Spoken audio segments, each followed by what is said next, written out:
အားလုံးပဲမင်္ဂလာပါချက်ကစ်မြန်မာနဲ့ပြန်လည်ကြိုဆိုလိုက်ပါတယ်ဒီနေ့မှာတော့ထူးဆန်းအောင်ဝယ်ကောင်းတဲ့အတန်တွေကိုပိုင်ဆိုင်ထားတဲ့မြောင်မျိုးစီရှင်မျိုးကြောင့်တင်ဆက်ပေးသွားပါမယ် Savory Gibbon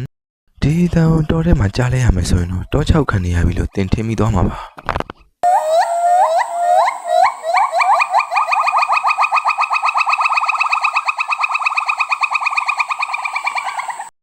အချိုင်း Gibbon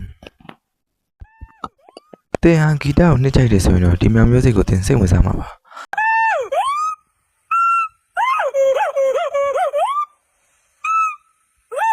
Proboscis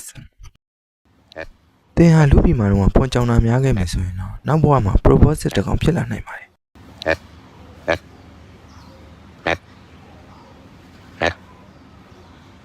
စီယာမန်ဒီမြောက်ကတော့ဘိုးကေပါဝါကောင်းကောင်းနဲ့အော်ဟစ်နိုင်မှုတွေလေဘင်းမှာအိတ်ဖောင်းဖောင်းလေးလည်းပါပါတယ်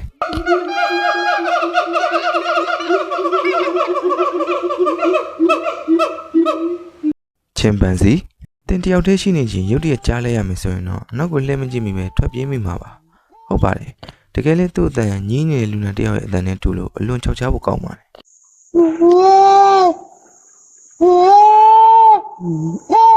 ပိုင်လီတက်ကီဗန်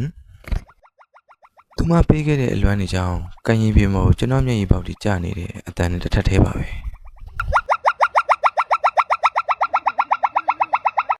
အင်ဒရီလီမာနီနီရဲရဲနှက်ခမ်းနဲ့ပြူးပြူးပြတဲ့သူ့ပုံစံတမှုထူးကြလို့နေပါတယ်ရုတ်တရက်နားထောင်လိုက်ရင်တော့ကောင်မလေးစိတ်ကောက်ပြီးရဲရှာနေရနေစင်ပါတယ်